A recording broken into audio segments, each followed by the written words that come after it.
If you're seeking to maximize your biceps growth, then you need to ensure that you're incorporating enough dumbbell biceps exercises into your routines. And this is crucial since dumbbell exercises not only better prevent muscle imbalances from developing in your biceps when compared to their barbell counterparts, but as you'll see in this video, they also enable us to manipulate our biceps exercises to boost growth in ways that simply aren't possible with the use of barbells. So if you'd like to boost your biceps growth by adding more dumbbell work into your routine, or on the other hand, you only have access to dumbbells, then stick around as I'll go through the best dumbbell exercises you can use to target each portion of your biceps and add the size that you're after. The first exercise is a seated concentration curl and is going to be used to preferentially target the short head or inner part of the biceps. And we can do this by placing the arm slightly in front of the body during the curl, which we know biomechanically enables you to favor the short head more.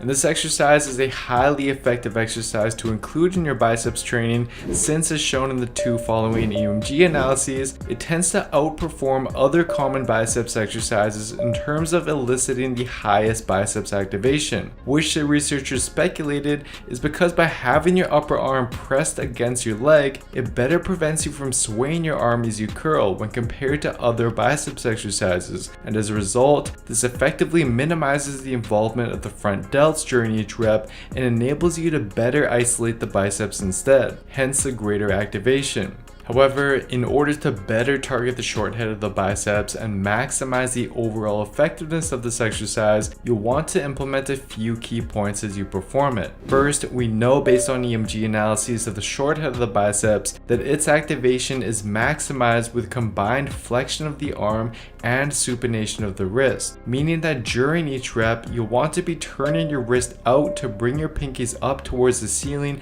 as much as possible in order to fully activate the short head. But to take this even one step further, you can modify your grip by moving your hands such that when your palms are up, it grips on the outer part of the dumbbell rather than in the middle. This will now shift more of the weight into the pinkies of your hand, which then increases the degree of active supination needed to curl and twist the wrist, therefore leading to even greater involvement of the short head. And then to potentially boost growth even more, after your normal set is complete and you can no longer perform additional reps, you can continue the set by performing a few more reps with assistance from your other hand during the way up of the curl, and then slowly letting the weight down without assistance during the eccentric, as doing so has been shown to significantly boost activation of the biceps even further by enabling you to continue eccentrically working with a weight you otherwise would not be able to. Next, we're going to target the long head or outer head of the biceps using the incline dumbbell curl, which many of you know is one of my favorite biceps exercises for a variety of reasons. First of all, we know that by placing the arm behind the body during the curl,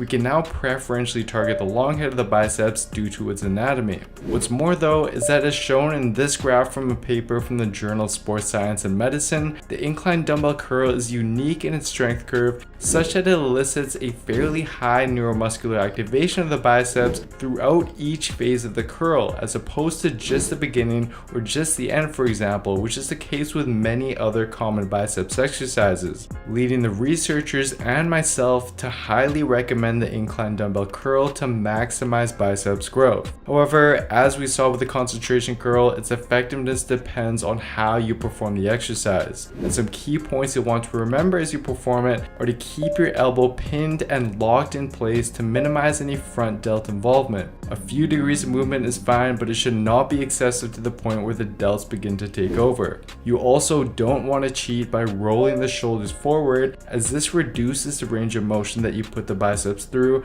and can start to get the traps involved as well. Instead, keep your shoulder blades pinned back as you perform each rep and maintain this even as you begin to fatigue. Doing so will minimize the tension placed on unwanted muscle groups and instead maximize the growth of the biceps. Lastly, we're going to target the brachialis, which is not only responsible for some of the mass of the outer arm, but it also anatomically pushes up the biceps to create the illusion of a wider and thicker appearing arm. Now, to effectively target this muscle, we'll want to play around with our grip by incorporating hammer curls. This is because due to the biceps anatomy, as the degree of pronation increases and the biceps tendon winds more and more around the radius, the potential for maximal force development decreases, and the brachialis now takes over instead. So by gripping the dumbbell with a more pronated grip as if we were holding a hammer, we can now in a wrist-friendly way effectively shift some of the tension away from the biceps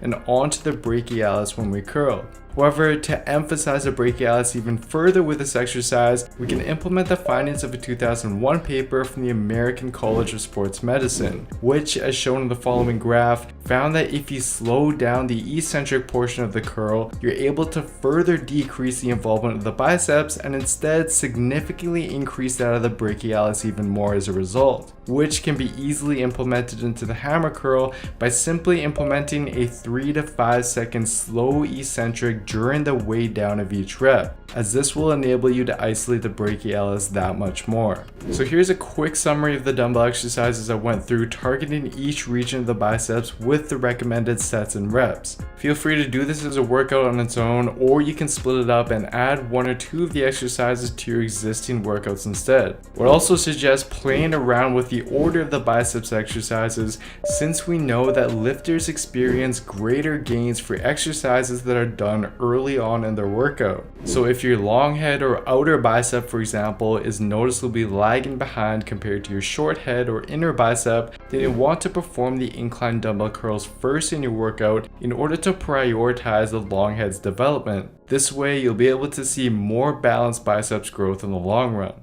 I hope you guys enjoyed the video, but just remember, like I've said in the past, if you want to build muscle and stop wasting your time in the gym, then it's absolutely vital that you not only choose the right exercises, but you need to perform these exercises in a way that's been proven to be most effective. And that's exactly why within my Built with Science programs, we've not only carefully selected each and every exercise included in your step-by-step routines, but we've also taken the time to create in-depth tutorials for each exercise, such that you know exactly how to perform them optimally in order to build muscle as fast as possible. To join today, simply head on over to builtwithscience.com and take the analysis quiz to determine what program will best help you build the muscle that you're after. Anyways, as always, please show your support by giving the video a like, leaving a comment down below as to what you'd like to see me cover next, subscribing to the channel, and turning on notifications for the channel as well, as this all really does help me out. Thank you so much everyone for the continued support. I really do appreciate it, and I'll see you next time.